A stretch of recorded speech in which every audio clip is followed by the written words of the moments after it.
Саламатсыздарбы? Мен дагы Ташиев жөнүндө бир эки сөз айта кетейин.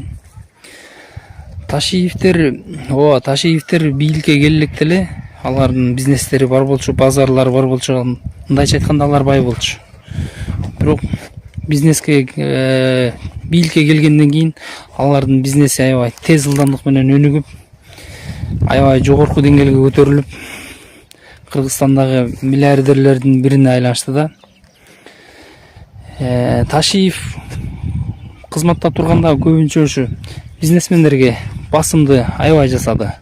Устуризация саясаты менен, кандайча айтсак, балким устуризация саясатын шылтоолоп бул бизнесмендерге аябай басым жасады. Ошол эле мезгилде анын баласынын, инисинин өзүнүн бизнестери өнүгүп кетти.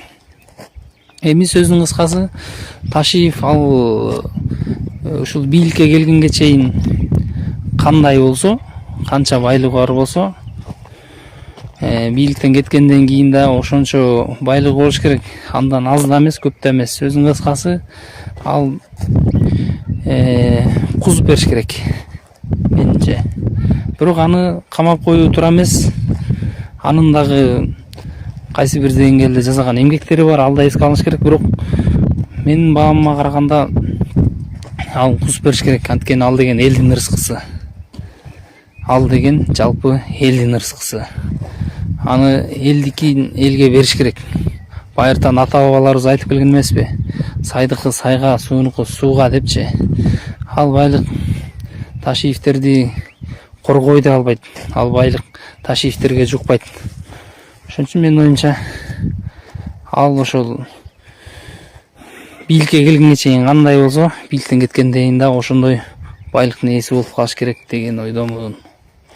Ассаламу алейкум кыргыз элим. Сиздерден жардам сурап кайрылып жатабыз. 3 баланын энесимин. Оолум Умар 6 жашта, врожденный паралич, ДЦП 4 степенде. Жалгыз бой энемин.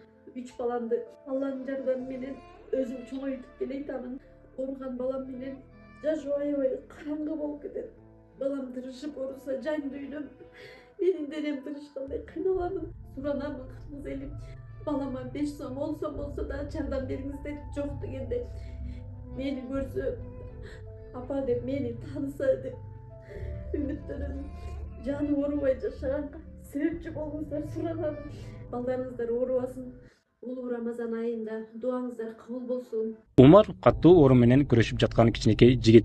Ал кымбат дарылануу жана айыгууга мүмкүнчүлүк алуу үчүн сиздин жардамыңызга муктаж болуп турган учуру. Сиз берген ар бир сом Умарды дени сак жана бактылуу жашоого жакындатат.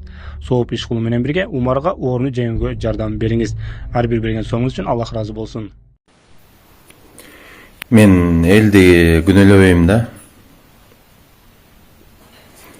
Эл эмба адамдар көбүнчөсү көр окоттун артынан нан табайын эле жүргөндөр эң көп ошолор да.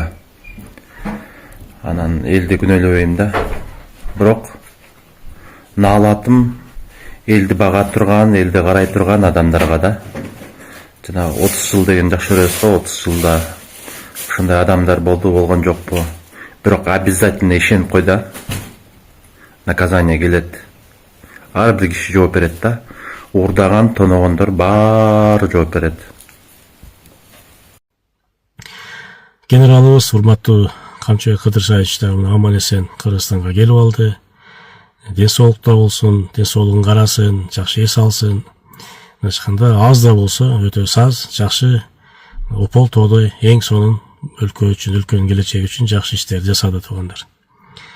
Албетте тилекке каршы мындай күчтүү лидерлердин, күчтүү инсандардын тегерегине албетте ар кандай адамдар чогулат экен. Тилекке каршы генералыбыз урматтуу Камчыбек Кыдыршаевичтин тегерегине өтө начар, интриган, абдан начар кишилер чогулуп алыптыр да.